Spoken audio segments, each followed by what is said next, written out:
The Smartest Giant in Town, written by Julia Donaldson, illustrated by Alex Scheffler, and read to you once again by Miss Yates. George was a giant, the scruffiest giant in town. He always wore the same pair of old brown sandals and the same old patched-up gown.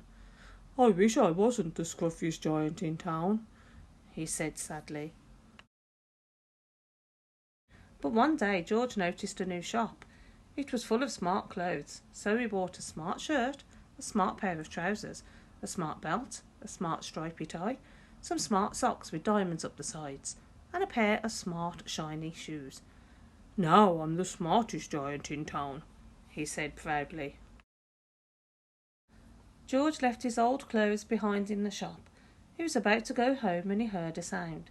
On the pavement stood a giraffe, who was sniffing sadly. "What's the matter?" asked George. "It's my neck," said the giraffe. "It's so very long and so very cold. I wish I had a long warm scarf." "Cheer up," said George, and he took off his stripy tie. "It didn't match my socks anyway," he said, as he wound it round and round the giraffe's neck. It made a wonderful scarf. "Thank you," said the giraffe. As George strode towards home, he sang to himself, "My tie is a scarf of a cold giraffe, but look at me up and down, I'm the smartest giant in town." George came to a river. On a boat stood a goat who was bleating loudly. "What's the matter?" asked George. "It's my sail," said the goat. "It blew away in a storm. I wish I had a strong new sail for my boat." "Cheer up," said George, and he took off his new white shirt. "It kept coming untucked anyway," he said as he tied it to the mast of the goat's boat. It made a magnificent sail. "Thank you," said the goat. George strode on, singing to himself. "My tie is a scarf of a cold giraffe. My shirt's on a boat as a sail for a goat. But look me up and down, I'm the smartest giant in town." George came to a tiny ruined house. Beside the house stood a white mouse with lots of baby mice. They were all squeaking. "What's the matter?" asked George. "It's our house," squeaked the mother mouse. "It burned down, and now we've nowhere to live. I wish I had a nice new house." "Cheer up," said George, and he took off one of his shiny shoes. "It was giving me blisters anyway," he said, as the mouse and her baby scrambled inside. The shoe made a perfect home for them. "Thank you," they squeaked. George had to hop along the road now, but he didn't mind. As he hopped, he sang to himself. "My tie is a scarf of a cold giraffe. My shirt's on a boat as a sail for a goat. My shoe is a house for a little white mouse. But look me up and down, I'm the smartest giant in town." George came to a campsite. Beside a tent stood a fox who was crying. "What's the matter?" asked George.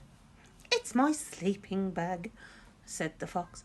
"I dropped it in a puddle. I wish I had a warm, dry sleeping bag."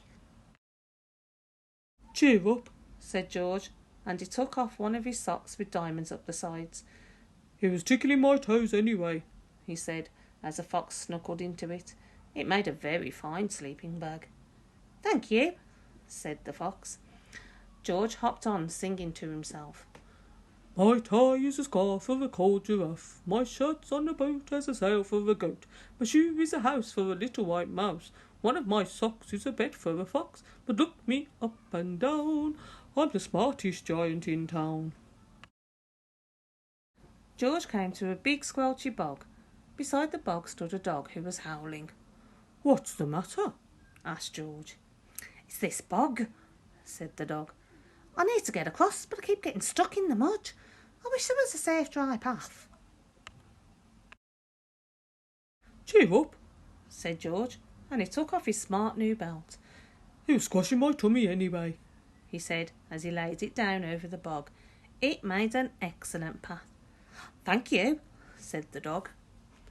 The wind started to blow, but George didn't mind. He hopped on, singing to himself. My tie is a scarf for a cold giraffe. My shirt's on a boat as a sail for a goat. My shoe is a house for a little white mouse. One of my socks is a bed for a fox. But my boat helped a dog who was crossing a bog. But my trousers are falling down. I'm the coldest giant in town. Suddenly George felt sad and shivery and not at all smart.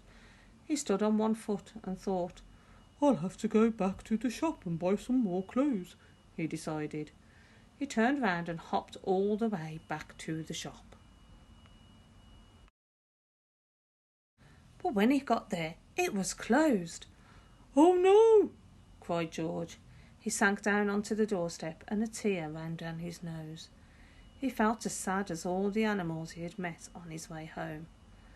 Then, out of the corner of his eye, he saw a bag with something familiar poking out of the top.